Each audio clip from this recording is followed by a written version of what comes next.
아버지 하나님, 오늘 이렇게 좋은 날을 주시고 또 교회에 여러분을 초대할 수 있도록 허락해 주셔서 감사합니다. 수고하고 애쓴 모든 분들 마음에 위로를 주시고 또 하나님께서 다 기억해 주시기를 구합니다. 또 오늘 이렇게 교회에 찾아오신 분들 가운데 하나님께서 찾아가 주시고 또 만나 주시면 좋겠습니다. 주님 말씀을 주시고 믿음을 주시면 좋겠습니다.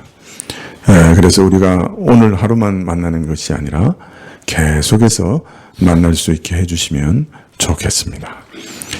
주님, 참으로 말씀을 깨닫는 것은 오직 주여 하나님의 은혜이오니 저희에게 오늘도 말씀을 깨달을 수 있는 은혜를 허락해 주시옵소서. 주님, 믿는 자들이 참으로 올바른 믿음과 또 바른 행실을 가지지 못해 세상에서 손가락질을 받는 시대이온데 주님, 저희를 불쌍히 여겨주셔서 저희 행실을 올바로 하게 해주시고 주의 일에 열심을 내게 해주시고 선한 일에 힘쓸 수 있는 은혜를 허락하여 주시옵소서. 주님, 그래서 세상에서 교회가 손가락질 받는 것이 아니라 칭찬을 받는 일들이 더 많아지게 하시기를 간절히 기도드립니다. 오늘도 주님 주신 것, 주님이 주신 것인 것을 고백하고 또 저희가 주님의 것인 것을 고백하며 헌물 드렸사오니 주님께서 받으시고 성가대의 찬양을 받으시며 특별히 말씀을 주께서 허락하여 주옵소서. 예수님의 이름으로 기도합나이다. 아멘. 주신 말씀은 요한복음 18장 31절부터 38절 말씀입니다. 요한복음은 신약 성경에 있는데요. 18장은 신약 성경 180쪽에 있습니다. 제가 가지고 있는 성경 180쪽에 있습니다. 요한복음 18장 31절입니다. 31절부터 38절까지 신약 성경 180쪽에 있는데요. 요한복음 18장 31절부터 찾으신 줄 알고 제가 봉독해 드리겠습니다.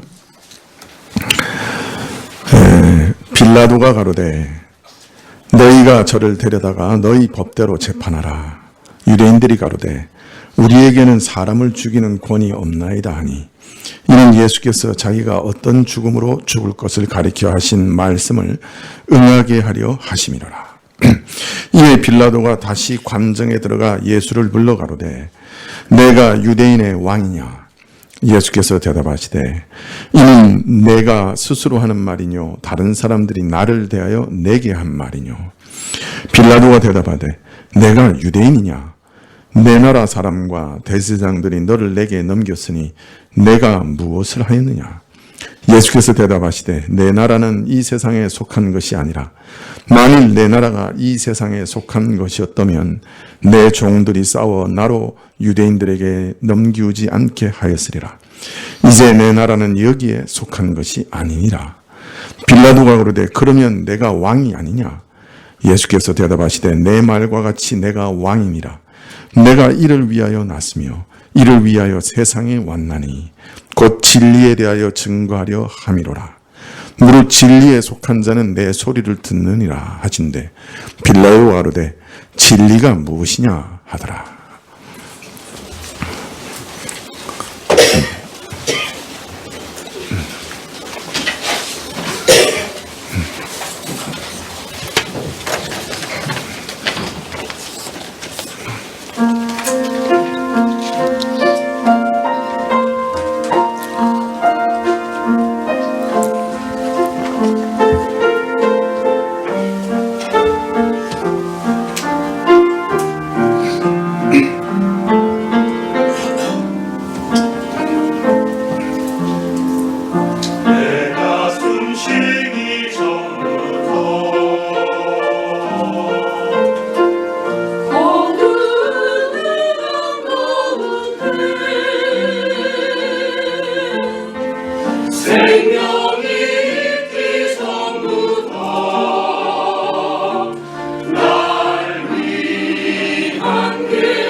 기쁘고 신실하심을 나 높이 찬양드리리.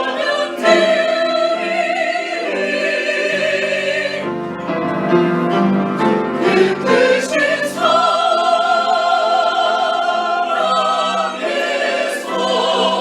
나 오직 피하리로.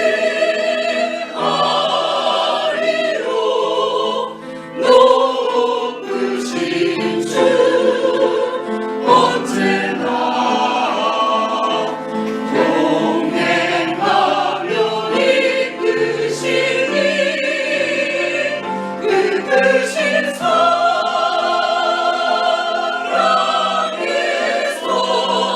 나 오직 피하리로.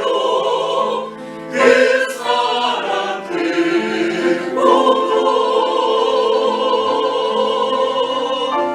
참 놀라운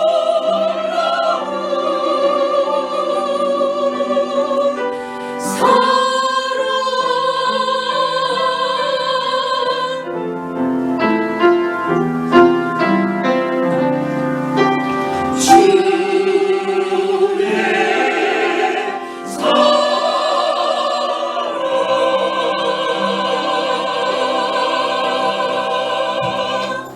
예, 감사합니다. 네, 이 지구상의 많은 민족들은 과거의 영광을 바라보며 살죠. 이태리는 로마 제국의 영광을 노래하고 있고, 그리스는 아테네를, 영국은 빅토리아 시대를 그리워하며 삽니다. 대표적으로 중국은 어느 시대를 그리고 삽니까? 요순 시대, 그리고 주나라 시대를 그리워하며 살죠. 이러한 생각을 처음 확립한 사람은 공자고, 이후에 이것은 중국의 사상이요, 철학이요, 종교가 되었죠. 이 공산주의가 들어선 이후에는 조금 주춤하는 것 같더니, 얼마 전에 천안문 광장에 높이 8m가 넘는 공자상이 다시 세워졌다고 합니다. 세상의 대부분의 민족들은 이처럼 과거의 영광을 그리워하며 삽니다. 근데 아주 특별하게 2000년 동안 오직 앞으로 올 이상 국가만을 기다리며 살았던 민족이 있습니다. 어떤 민족이냐? 그것은 바로 구약 성경에 기록되어 있는 이스라엘 민족입니다. 이들은 앞만 보고 살았습니다. 과거가 아니라 미래에 다가올 영광스러운 나라를 기대했던 거죠. 구약 성경에 보면 이스라엘 민족은 앞으로 올 놀라운 나라에 대한 기대와 이상 가운데 살았고, 또 그 나라를 메시아라고 하는 한 인물이 건설하실 것이다, 이렇게 믿었습니다. 그리고 이 메시아에 대한 소망은 2000년 동안 계속해서 이스라엘을 지배했고, 그 기간 동안에 수많은 선지자들이 일어나서, 앞날을 예언하는 선지자들이 일어나서 앞으로 오실 메시아에 대해서 예언했습니다. 어디서 태어나실 거냐, 누구의 자손으로 오실 거냐, 오시면 어떤 일을 하실 거냐, 그가 어떤 죽음을 맞이하게 될 것이냐, 그가 어떻게 죽음을 이기고 부활하게 될 것이냐, 아주 세세하게 예언하였습니다. 구약 성경에는 이런 메시아에 대한 예언이, 아주 직접적인 예언이 360개 이상 있습니다. 먼저 그는 베들레헴이라는 곳에 태어날 것이다, 이렇게 예언되어 있었습니다. 다윗이라는 사람의 가문에 태어날 것이다. 사람으로 오실 것인데 사람 이상일 뿐이시다. 사람 이상인 분이시다, 그렇게 예언되어 있습니다. 특히 이사야라고 하는 성경, BC 8세기에 기록된 예언인데요. 처녀가 잉태해서 저를 낳을 것이다. 또 이사야서 9장 6절 이하에 보면, 이는 한 아기가 우리에게 낳고 한 아들을 우리에게 주신 바 되었는데 그 어깨에는 정사를 메었고 그 이름은 기묘자라, 모사라, 전능하신 하나님이라, 영존하시는 아버지라, 평강의 왕이라 할 것입니다. 그가 정사와 평강의 도함이 무궁하며 또 다윗의 위에 앉아서 그 나라를 굳게 세우고 자금 이후 영원토록 공평과 정의로 그것을 보존하실 것이라. 만군의 여호와의 열심히 이를 이루리라. 이 예언을 보면 처녀를 통해 한 아기가 올 것입니다. 그런데 그 어깨에 정사를 메웠다. 즉 통치자가 될 것이다. 그의 이름은 기묘자라. 즉 인간이 알 수 없는 매우 신비한 인물일 것이다. 또 모사라. 우리를 위로해주는 그런데 변호사일 것이다. 그런데 그가 사실은 전능하신 하나님이요 영존하시는 아버지시라. 평강의 왕이요 다윗 위에 앉아서 이스라엘의 왕이라고 불릴 것이다. 이렇게 예언하고 있습니다. 분명 인간인데, 사람인데, 아기로 태어날 것인데 하나님이라고 불리고 이스라엘의 왕이라고 불릴 것이라고 예언하고 있는 거예요. 이 모든 예언을 따라 이 땅에 오신 분이 바로 예수님입니다. 그래서 예수님은 베들레헴에 태어나셨죠. 다윗의 자손으로 이 땅에 오셨습니다. 사실 하나님께서는 범죄에서 망하게 된 모든 사람들, 자기 죄로 인해 망하게 된 모든 죄인들을 구원하기 위해 자기의 외아들 메시아를 보낼 것을 미리 계획하셨습니다. 또 이 계획을 이스라엘이라는 민족에게 특별히 알리셔서 성경에 기록하게 하셨어요. 그래야 보존이 될 것이니까. 그래서 2000년 동안 이런 작업을 계속 해오셨습니다. 드디어 때가 참에 역사를 자신의 뜻대로 주관하시는 하나님께서는 자신이 세운 그 계획 그대로 자신의 외아들을 이 땅에 보내십니다. 그분이 바로 예수님이시죠. 하나님께서는 일부러 이렇게 하신 거예요. 예수님을 보내실 때 그냥 이렇게 보내시면 사람들이 그분이 누군지를 알기가 참 어렵잖아요. 아주 귀중한 분, 사실은 하나님의 외아들을 이 땅에 보내시려고 하니까 미리 이 사실을 사람들에게 알리기를 원하셨던 거예요. 그래서 예언자들을 보내셔서 2000년 동안 계속 그 사실을 예언하게 하신 거예요. 앞으로 이런 일이 있을 거다. 앞으로 이런 일이 있을 거다. 앞으로 이런 일이 있을 거다. 그래서 그분이 막상 왔을 때 2000년 동안 하나님이 예언하신 바로 그분이구나 하는 것을 우리가 알 수 있도록 그렇게 계획하신 것이죠.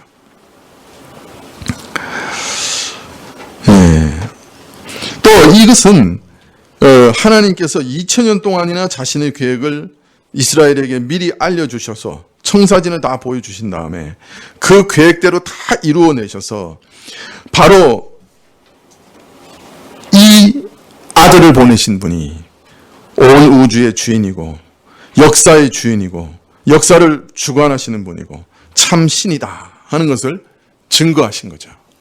뿐만 아니라 이 하나님이 보내신 이 외아들이 바로 참 하나님이 보내신 구원자다. 그것을 증거하게 하셨던 겁니다. 다른 모든 그 세상의 종교는 그 종교를 만든 사람부터 경전이 시작됩니다. 그런데 기독교는 매우 이상하게 예수님에 대한 말씀은 신약 성경인데 전체 성경이 한 3분의 1밖에 안 됩니다. 그 이전에 있는 것은 다 구약 성경인데 예수님이 오기 이전에 2000년 동안 쓰진 책입니다. 다 예수님이 오실 것에 대한 예언으로 가득 차 있습니다. 그래서 기독교는 먼저 예언이 주어지고 그 다음에 실현되는 구조이기 때문에 구약과 신약으로 그 경전이 이루어져 있는 것입니다. 그리고 또 기독교는 성경 자체가 사실은 이 기독교가 참되다고 하는 증거입니다. 미리 성경을 쓰셔서 그 성경의 예언대로 다 이루어내심으로 성경을 주신 하나님이 참 신이시다 하는 것을 증거하셨던 것이죠. 그리고 예수님을 보내신 하나님께서 역사의 주인이시다 하는 것을 증거하신 겁니다. 그래서 사실은 성경 자체가 하나님이 살아계신 증거입니다. 그리고 예수님이 참 구주이신 증거예요. 기독교의 하나님은 보이지 않는 하나님입니다. 어떤 형상도 없습니다. 그래서 우상도 만들지 않습니다. 그러나 하나님께서는 이 보이지 않는 자신을 우리 보고 그냥 무턱대고 믿으라고 하신 게 아닙니다. 우리는 무턱대고 믿을 수 있는 존재들이 아닙니다. 믿을 이유가 있어야 믿을 수 있는 사람들입니다. 우리는 그렇게 만들어졌습니다. 그래서 하나님께서 보이지 않으시지만 많은 증거들을 사실은 우리에게 주십니다. 그래서 그 증거를 보고 우리가 믿으라고 하시는 겁니다. 아, 이 하나님은 정말 믿을 만한 분이구나. 이렇게 증거를 보고 믿으라고 하신 겁니다. 그 증거 중에 하나가 바로 이 성경입니다. 성경에는 하나님께서 행하실 역사 계획이 미리 다 담겨 있습니다. 하나님께서는 그 역사 계획을 그대로 이루어 오셨고, 그래서 자신이 역사의 주인이신 것을 증거해 오셨습니다. 참 신인 것을 증거하고 계십니다. 동시에 예수님께서 참 구원자이신 것을 또한 증거하고 계시죠.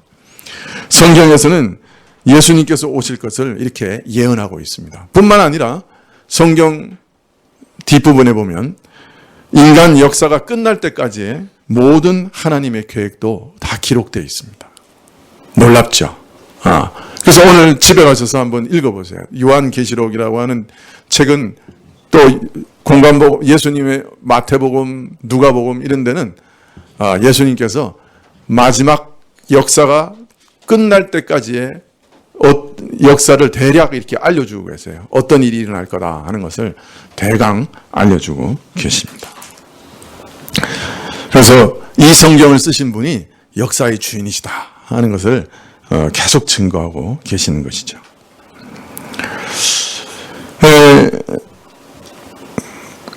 여하튼 구약에서 예언된 이 하나님의 아들은 사람이신데 동시에 하나님이셨습니다. 그리고 이스라엘의 왕으로 이 땅에 오셨죠. 오셔서 참 생명의 진리를 알려주셨고 또 보이지 않는 하나님이 누구신지를 우리에게 알려주셨습니다. 그리고 마지막으로 우리가 우리 죄로 인해 받아야 할 지옥의 모든 심판을 대신 받으시기 위해서 십자가에 달리셨습니다. 거기서 지옥의 형벌을 받으셨습니다. 우리 대신 받으셨습니다. 그리고 죽으셨죠. 그러나 그는 죄도 없으셨고 하나님의 아들이셨기 때문에 다시 부활하셨고 이제 하나님의 우편에 앉으셔서 구원받은 자기 백성들의 마음에 하나님의 나라를 건설하고 계십니다. 오늘 우리가 읽은 이 요한복음 말씀은 이 아들이 십자가를 지시기 직전에 본디오 빌라도라고 하는 로마 총독 앞에서 신문을 당하는 장면입니다. 오늘 이 말씀을 통해 한 가지 교훈을 얻고자 하는데요. 예수님이 오신 때 이 이스라엘은 로마의 식민지였어요. 우리가 이 일제 시대 때 일본의 식민지였던 것처럼 그렇게 식민지 생활을 하고 있었습니다. 로마는 총독을 파견해가지고 이스라엘을 다스렸습니다. 본디오 빌라도라고 하는 이 총독은 로마가 파견한 총독 중에 5번째 총독입니다. 그는 당시 이스라엘 백성들에게 인기가 별로 없었어요. 통치 초기에 아주 중대한 실수를 많이 해서 평판이 아주 좋지 않았습니다. 오늘 말씀은 이런 빌라도와 예수님의 어떤 극적인 만남을 기록하고 있습니다. 본디오 빌라도는 어느 봄날인데 봄날 이른 아침에 매우 이상하고 이례적인 일을 경험합니다. 평소 그와 매우 사이가 좋지 않은 대제사장들과 유대 장로들이 한 청년의 재판을 부탁하기 위해 그를 급히 찾아왔기 때문입니다. 그것도 명절날 아침에, 우리 같으면 설날 아침에 그 관공서도 다 쉬는데 재판해달라고 쳐들어온 거예요. 저들은 밤새 신문을 당해서 아주 초췌해진 한 청년을 데리고 왔습니다. 그의 얼굴은 주먹과 손바닥에 많이 맞아서 이렇게 붉게 부어 있었고 침뱉음으로 인해 얼굴이 아주 얼룩져 있었습니다. 자, 그런데 유대 지도자들은 이 청년이 자신을 유대인의 왕이라고 주장하고 있다고 고소했습니다. 빌라도는 이 일이 유대인들의 메시아 사상과 아주 밀접한 관계가 있다는 것을 직감했죠. 저들이 이 청년을 자신이 유대인의 왕이라고 한다고 고소한 것은 유대인들이 오랫동안 기다려왔던 바로 그 왕, 다윗의 자손으로 오는 메시아에 대한 논쟁이라고 하는 것을 알아챘습니다. 자, 세상의 왕에 대한 논쟁이면 로마에 대한 반역이니까 재판을 할 수 있겠지만 이것은 유대인들이 믿는 신앙이고 하나님께서 친히 다스리시는 유대인들의 믿음 가운데 있는 나라고 그러니까 이거를 세상에서 재판할 수 있는가? 아마 순간적으로 생각했을 거예요. 그래서 오늘 요한복음 18장 31절 우리가 읽은 말씀 첫 번째 절에 보면 너희가 저를 데려다가 너희 법대로 재판하라. 그리고 저들의 부탁을 거절해 버립니다. 총독이 거절하니까 문제가 생겼죠. 그래서 누가복음에 보면 유대 장로들이 주장합니다. 아니 식민지의 총독으로서 소위 자신을 왕이라고 주장하는 자를 조사하지 않은 채 내버려 두는 게 말이 됩니까? 이렇게 본디오 빌라도를 겁박합니다. 그러자 빌라도는 이제 할 수 없이 예수님께 와서 신문을 시작합니다. 내가 유대인의 왕이냐? 하고 묻습니다. 34절에 보면 예수님께서 이 질문에 또 다른 질문으로 대답하십니다. 이는 내가 스스로 하는 말이냐? 다른 사람들이 나에 대하여 내게 한 말이냐? 지금 네가 내 입으로 나에게 유대인의 왕이냐고 물었는데 지금 너는 그 말 속에 담긴 중대한 내용을 제대로 이해하고서 무엇보다도 너 자신의 관심사로 즉 이 사실이 내 자신에게 중요하다고 생각하고서 묻는 것이냐? 아니면 유대인들이 나에 대해서 그렇게 말하기 때문에 즉 나를 이런 명목으로 고소하기 때문에 그저 신문하기 위해서 묻는 것이냐? 이렇게 되묻습니다. 이에 빌라도는 35절에 이렇게 대답합니다. 내가 유대인이냐? 이게 무슨 말입니까? 내가 너희 민족도 아닌데 내가 너희 민족의 왕이냐 아니냐 하는 일에 왜 왈가왈부하겠느냐? 나 그거 관심 없다. 다만 너희 나라 사람과 너희 대제사장이 너를 내게 넘겼으니까 신문하는 것뿐이다. 도대체 넌 무슨 일을 했기 때문에 이렇게 잡혀왔느냐? 이렇게 묻습니다. 그냥 니고데모가 별로 관심이 없는 거예요. 처음부터 그냥 유대인의 왕이라고 하니 너 유대인들끼리 하면 되는데 나한테 재판을 부탁했으니 내가 묻는 것뿐이다. 이렇게 대답을 했습니다. 빌라도의 대답을 들으신 예수님께서는 자신이 하시는 일이 무엇인지 그 일의 본질에 대해서 이렇게 대답하십니다. 36절에 예수께서 대답하시되 내 나라는 이 세상에 속한 것이 아니니라. 만일 내 나라가 이 세상에 속한 것이었다면 내 종들이 싸워 나로 유대인들에게 넘겨지지 않게 하였으리라. 이제 내 나라는 여기 속한 것이 아니니라. 빌라도가 이르되 그러면 내가 왕이 아니냐? 예수께서 대답하시되 내 말과 같이 내가 왕이니라. 내가 이를 위하여 태어났으며 이를 위하여 세상에 왔나니 곧 진리에 대하여 증언하려 함이로라. 무릇 진리에 속한 자는 내 소리를 듣느니라 하신대. 예수님께서는 자신의 나라가 이 땅에 속하지 않는 신령한 나라라고 밝히십니다. 영적인 나라입니다. 서로 세력을 다투고 국경선을 걷고 피를 흘리며 전쟁을 일삼는 세상의 나라와는 다른 나라입니다. 그리스도의 나라는 진리의 나라라고 하십니다. 곧 그리스도께서 증거하시는 진리로 세워지고 다스려지는 나라입니다. 그리고 자신은 바로 이 진리의 나라의 왕이라고 대답하십니다.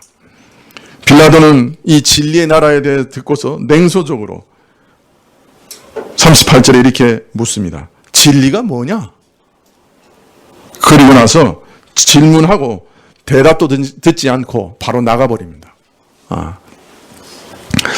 그리고 유대인들과 백성들 앞에 나아가 예수님께 어떤 죄도 찾을 수 없다고 판결합니다.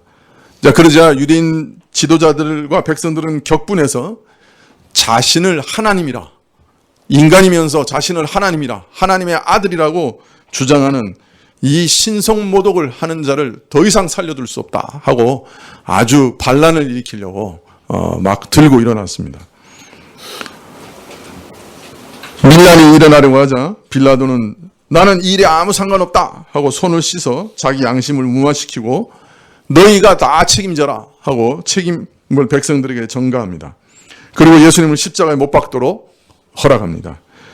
아침 일찍 시작된 이 일은 오전 중에 결말이 나고 예수님은 골고다로 끌려가셔서 십자가에 못 박히십니다.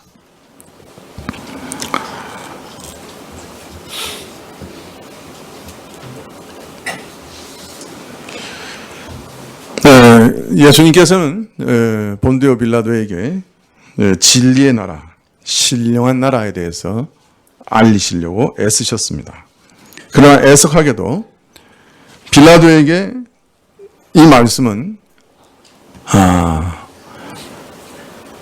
자신이 생사가 달린 절박하고 중대한 관심사로 다가오지는 못했습니다.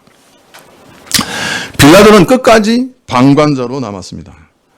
복음은 내 일이 아니고 남의 일이었습니다. 본디오 빌라도는 예수님을 신문하면서 진리가 뭐냐 하고 냉소적으로 질문합니다. 그리고 대답도 듣지 않고 나가버립니다. 그의 냉소적인 질문은 진리를 발견하고자 하는 많은 사람들이 끝내 혼동 속에서 방황하는 것을 오랫동안 바라보면서 현실적인 정치가의 냉소적인 마음이 이런 조소로 나타났을지도 모릅니다. 아니면 군인의 거칠고 투박한 성품에 천국에 관한 가르침은 너무 섬세하고 비현실적으로 느껴져서 냉소적으로 넘어가 버렸는지도 모르죠. 아니면 로마 총독으로 갖춘 교양과 학문과 철학이 주는 자부심에서 참 자기 앞에선 초라하고 볼품없고 초췌한 식민지의 랍비 말 속에서 뭐 관심 가질 것이 있겠는가 하는 멸시로 가볍게 넘어가 버렸는지도 모르리입니다. 여하튼 그는 예수님이 말씀하시는 진리에는 무관심했습니다. 빌라도는 어느 날 이른 아침에 잠깐 자신의 일상을 방해한 이 청년이 모든 인류의 죽고 사는 일을 결정하는 구주시라는 것은 알지 못했습니다. 하나님의 아들이신 이분에 대해서 어떤 태도를 취하는가에 의해 그 영혼의 영원한 운명이 결정된다는 사실은 꿈에도 생각하지 못했습니다. 이분이 십자가 위에서 바로 빌라도와 같은 죄인을 위해 대신 죽으시기 위해 자신 앞에 서 계신 것을 결코 알지 못했습니다. 이분이 구약 성경이 그토록 오랫동안 예언하고 기다렸던 바로 그분이신 줄 정녕 알지 못했습니다. 빌라도의 인생에서 이 사건은 그저 식민지에서 총독 시절에 스쳐 지나간 수많은 사건 중에 하나요. 그것도 하루 중 아침나절 동안 잠시 그를 괴롭혔던 불쾌한 한 일에 그쳤을지 모릅니다. 그런데 그는 알지 못했죠. 이 사건 때문에 그가 인류 역사상 가장 유명한 인물 중에 하나가 될 줄은 몰랐죠. 네. 그의 이름은 의인을 불의하게 죽인 악한 자로 2000년 동안 전 지구상에 널리 전파되었습니다. 이 사실을 그는 꿈에도 알지 못했을 겁니다. 오늘도 우리가 사도신경을 고백할 때 본디오 빌라도에게 고난을 받으사라고 고백을 했습니다. 기독교가 전해지는 곳마다 자신이 예수님을 죽인 자로 모든 예배 시간에 그 이름이 불리는 불명예를 안게 될 것을 그는 짐작이라도 했겠습니까? 그러나 그는 한순간의 부주의와 무관심으로 인해 이런 일을 자초하고 말았죠. 그리고 지금도 영원한 후회 가운데 고통하고 있을지도 모릅니다. 자, 그러나 이런 오만과 무성의, 무관심이 과연 빌라도만의 것일까요? 지금도 세상 사람들은 하나님 나라에 관해서 말하면 다 비웃습니다. 예수님께서 우리 마음에 건설하시는 나라, 하나님의 사랑을 알아 하나님을 사랑하게 되고 하나님의 사랑 때문에 이웃을 내 몸처럼 사랑하게 되는 나라, 또 이렇게 살지 못하는 모든 죄를 날마다 용서해 주시는 용서의 나라, 서로 미워하지 않고 화평하며 하나님이 주시는 평강이 그 마음을 지배하는 나라, 그리고 이런 행복을 영원히 누리는 나라. 여러분, 세상에 제일 좋은 게 뭘까요? 세상에 제일 좋은 게 뭘까요? 말은 안 하셔도 대답은 여기까지 다 올라오셨죠? 돈이요. 세상에 제일 좋은 게 뭡니까? 하고 질문하면 아마 많은 분들이 돈이요. 이렇게 대답하실 겁니다. 그러나 여러분, 사실 인생을 살다 보면요, 세상에 제일 좋은 거는 마음이 평안한 겁니다. 마음이 평강한 겁니다.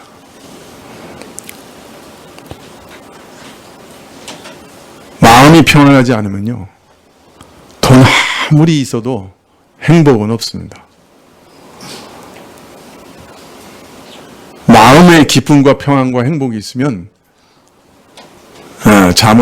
우리 성경에 보면 잠언서에 초가상간에 살아도 행복하다 그랬습니다. 네. 사실 마음이 평강한 것이 최고의 복인데요.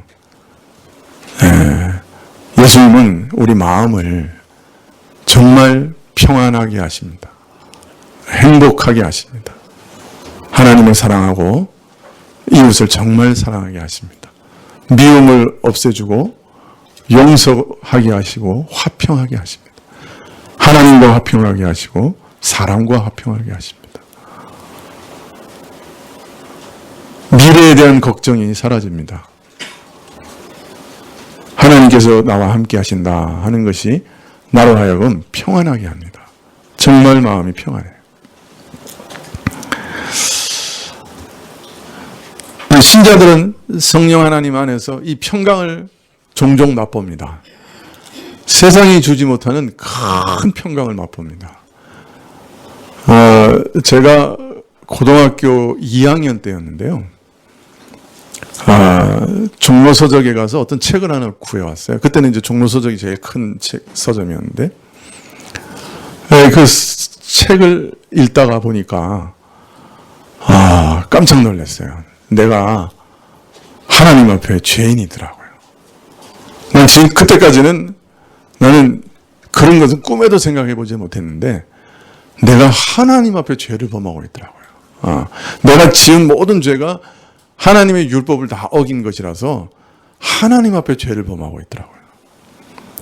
그리고 영원한 하나님의 영광을 훼손했기 때문에 형벌도 영원한 것이었어요. 어마무시한 것이더라고요. 그래서 이 무서운 형벌을 내가 어떻게 모면할 수 있을까 고민하는데, 그 책 맨 마지막에 예수님을 영접하는 기도문이 있었어요. 그래서 내가 죄인입니다 고백하고 내가 예수님을 나의 구세주로 영접합니다. 그래서 이제 그 영접문을 다 그대로 기도하고 1900 몇 년도 몇 월 며칠 밑에 이렇게 날짜가 적는 날이 있어서 적어놨어요. 그런데 이제 그리고 나서 이제 조금 더 읽으니까 맨 밑에 아주 깨알 같은 작은 글씨로 내게 오는 자는 내가 결코 내어 쫓지 않겠다 하는 약속이 딱 기록되어 있더라고요. 근데 이상하게 그 약속을 딱 읽는 순간에 하늘에서부터 평강이 쏟아지기 시작하는데, 그냥 이건 분명히 내가 이렇게 뭔가 문제가 해결돼서 평안해지는 게 아니에요. 그냥 하늘에서 평안이 막 쏟아지는 거예요. 주체할 수 없을 정도로 평강이 쏟아지는 것을 경험한 적이 있어요.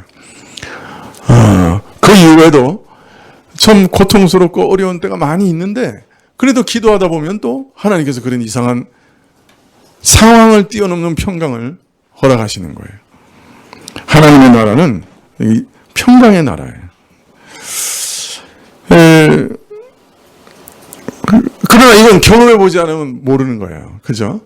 하나님께서는 교회 안에 갖가지 증거를 두시고 자기를 믿을 수 있게 하시지만 그거는 어떤 면에서는 경험해봐야 아는 거예요.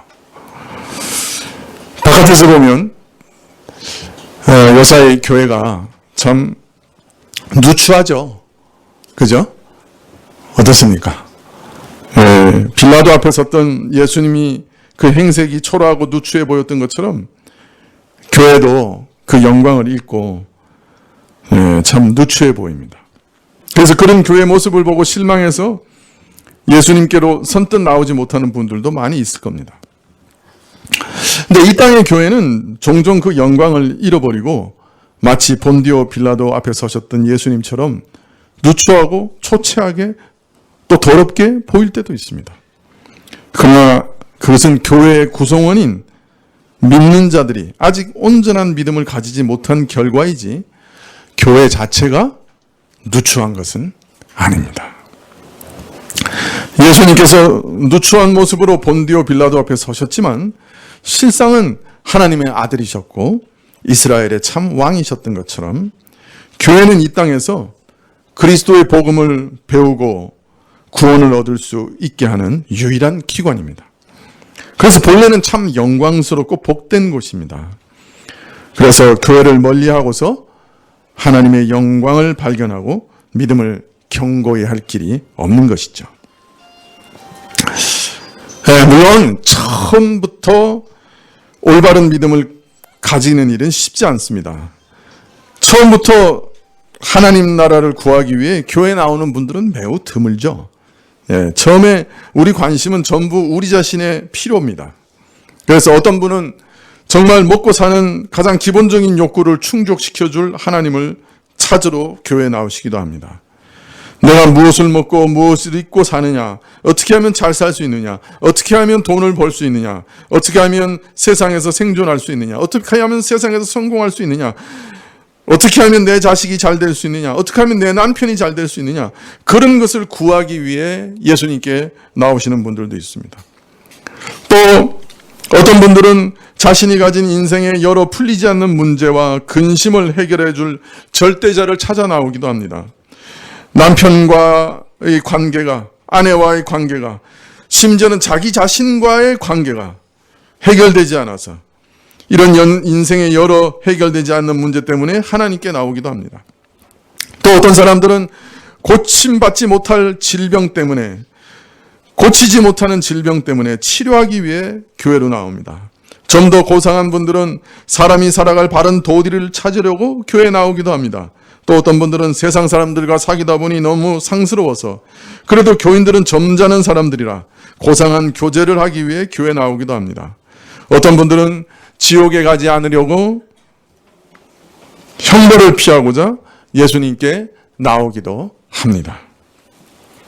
그리고 많은 사람들이 천지를 다스리는 예수님 안에서 이런 모든 일들의 해답을 발견하고 응답을 얻기도 합니다.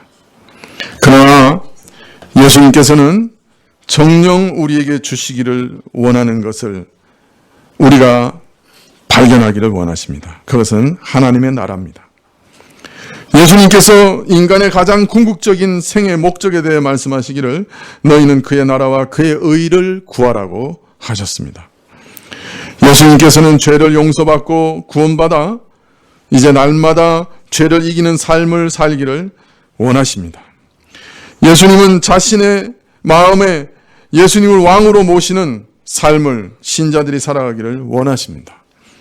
예수님께서 우리 마음의 왕으로 오셔서 그가 원하시고 그가 뜻하시는 선한 일을 우리가 순종하고 그의 말씀의 통치를 받고 그래서 내 마음이 천국으로 변하는 것을 원하십니다. 예수님의 말씀을 순종하고 예수님의 말씀을 따라 살면 분명 마음이 천국으로 피가 납니다. 하나님, 예수님은 바로 그 천국을 우리에게 주시기를 간절히 원하십니다. 우리 중에 어떤 분들은 어릴 때부터 교회에 나오면서 예수님에 대해서 들어보신 분들도 있을 겁니다. 매우 오랫동안 또 교회 안에서 예수님을 접하신 분들도 있을 겁니다. 그러나 우리 인생의 짧음을 생각하면 우리 모두가 그저 잠시 우리 인생의 아침나절에 잠시 동안 예수님을 접하는 사람들과 같습니다. 우리 인생은 이 예수님을 바로 알고 예수님 앞에서 바른 태도를 취하기에는 너무 짧은 순간일 뿐입니다. 그러므로 이분과 바른 관계를 맺는 일을 내일로 미루지 마시기를 바랍니다. 우리 인생의 아침이 어느새 지나갈지 아무도 모르기 때문입니다. 기회가 있을 때 바로 오늘이라는 시간에 예수님과 바른 관계를 맺으시기 바랍니다. 하나님 나라를 선물로 얻으시기를 바랍니다. 또 우리 가운데 오늘 처음으로 교회 나오시는 분들도 계실 겁니다. 간절히 바라기는 예수님과의 오늘 만남이 빌라도처럼 그저 아침 한나절에 지나가 버린 사건이 되지 않으시기를 부탁드립니다. 오늘부터 시작해서 예수님과 세상에서 가장 귀한 관계를 맺어가시기를 부탁드립니다. 주님께 자신의 영혼을 맡기고 예수님을 나의 메시아, 구원자로 또 인생의 주인으로 왕으로 모셔드리기를 바랍니다. 또 하나님 나라인 교회에 출석하셔서 그 나라와 그 의를 구하는 것이 무엇인지 배워가시기를 바랍니다. 사실 이것이 세상에서 가장 중요한 일입니다.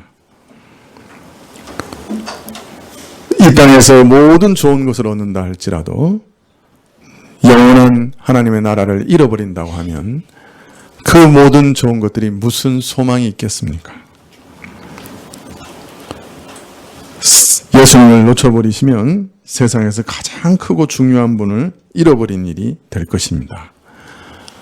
그러므로 예수님을 찾으시기를 간절히 부탁드립니다. 기도드리시겠습니다.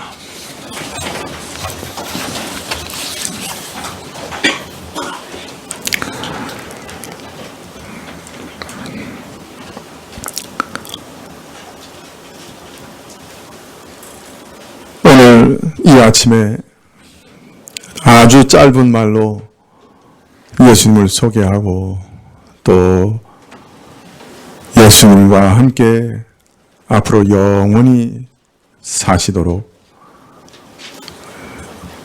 권해드렸습니다. 아버지 하나님, 이 일이 그저 스쳐 지나가는 일이 되지 않도록 도와주시기만을 간절히 기도드립니다. 주님, 오늘부터 예수님이 얼마나 중요한 분이신지, 얼마나 신비로운 분인지, 참으로 2000년 동안이나 기다렸던 이스라엘 민족, 그 구약 성경에 기록되어 있던 그 모든 예언들, 그 모든 신비한 것들을 알고 배우기 원하는 마음을 우리 모두에게 주시기를 원합니다.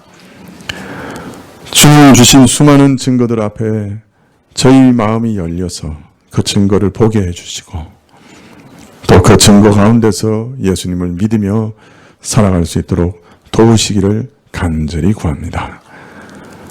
예배 이후의 모든 친교의 시간 가운데도 함께 하시기를 구하옵고 예수님의 이름으로 기도합나이다.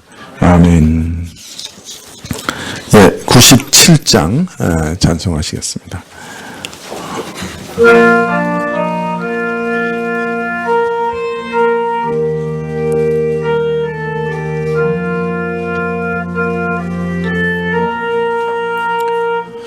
위에 계신 나의 친구 그의 사랑 지극하다. 이는 예수 그리스도 나의 구주 나의 친구 사랑하는 나의 친구 늘 가까이 계시도다. 그의 사랑 놀랍도다. 변함없는 나의 친구 나를 위해 죽으시고 나를 구원하셨으니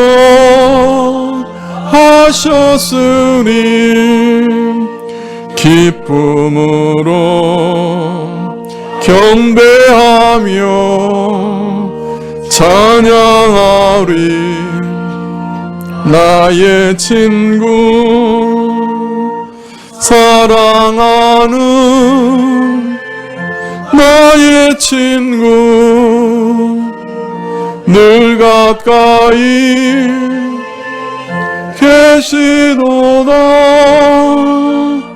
그의 사랑 놀랍도다.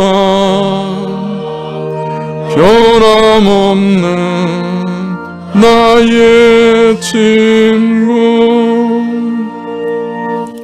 내 맘속에 늘 계시고 영원토록 함께하는 가지된 자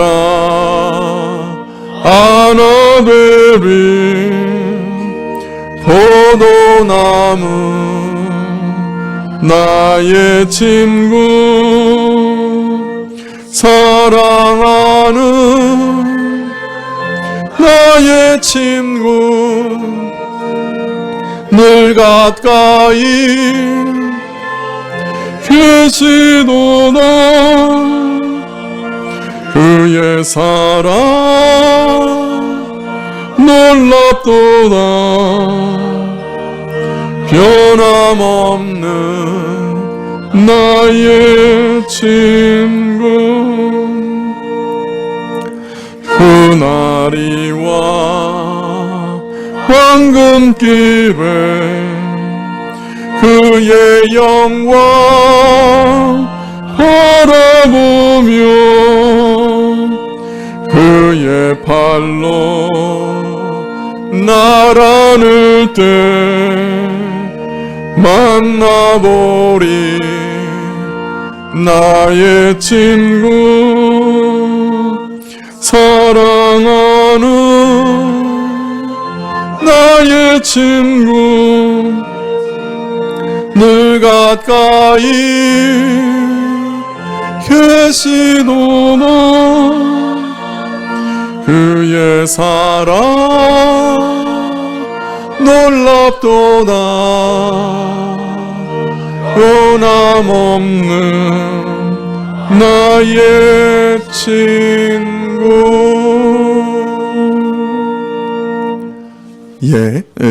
광고 시간에도 말씀드렸지만 나가실 때 새로 오신 모든 분들은 선물을 좀 받아가시면 좋겠고 또 한 분도 빠짐없이 점심 식사 다 같이 하시면 좋겠습니다. 축도하시겠습니다.